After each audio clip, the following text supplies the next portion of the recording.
ज्ञान तो उसे ही हासिल हो सकता है जो अज्ञानी हो। पहले तो हम यही नहीं समझ पाते कि ज्ञान क्या है और अज्ञान क्या है। ध्यान से समझने का प्रयास करोगे तो पाओगे कि जिसे हम ज्ञान समझ रहे हैं वह अज्ञान ही है, हमारा ज्ञान ही हमारा अज्ञान है। उदाहरण के लिए हमारा ज्ञान कहता है कि हम सांस लेते हैं और जीवित रहते हैं, लेकिन अगर ध्यान से देखोगे और विचार करोगे तो पता चलेगा कि हम कभी सांस लेते ही नहीं, सांस स्वतः ही चलती है। क्योंकि अगर हम सांस ले सकते और बंद कर सकते तब हम कभी भी सांस को बंद कर सकते थे और शुरू कर सकते थे।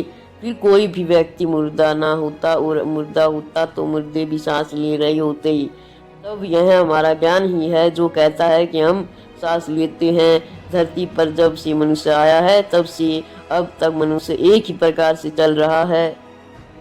क्या आपने गौर किया, व्यक्ति गरीब हो या अमीर, सब में एक ही जैसी भावनाएं हैं। तब सब क्रोध भी करते हैं, सब प्रेम भी करते हैं, सब स्वार्थी भी हैं, सब लालची भी हैं, सब एक दूसरे से आगे भी निकलना चाहते हैं। इतिहास में बहुत बड़े राजा और सम्राट हुए जिन्होंने अपनी इज्जत बनाने और बचाने के लिए बहुत कुछ नष्ट किया, बर्बाद किया, लेकिन आज वह राजा सम्राट नहीं है।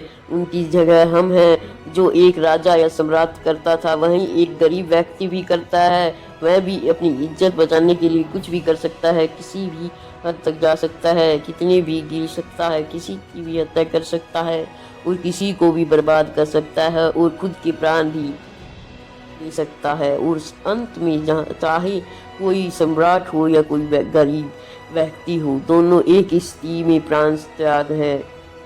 सम्राट हो सकता है कि युद्ध के मैदान में अपने प्राण त्यागे और एक गरीब व्यक्ति हो सकता है कि अपनी झोपड़ी के बाहर खुले मैदान में प्राण त्यागे। लेकिन प्राण निकालने में पीड़ा तो एक जैसी ही होती है। हजारों सालों से सब कुछ एक जैसा ही घटित हो रहा है, उसमें कोई बदलाव नहीं होता है, सिर्फ चेहरे बदल रहे हैं। फिर भी हम इतने ज्ञानी व्यक्ति हैं कि उन सब से हम कुछ भी नहीं सीखते। हम भी वही गलतियां दोहराते हैं जो पहले ही हो चुकी हैं और उसका परिणाम भी हम जानते हैं, फिर भी उन्हीं गलतियों को बार बार कहते रहते हैं।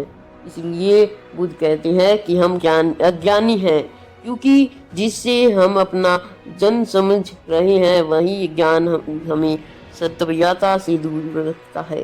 बुद्ध जिस सत्य की बात करते हैं उन्हें जो सत्य प्राप्त हुआ है या जो सत्य होता है वह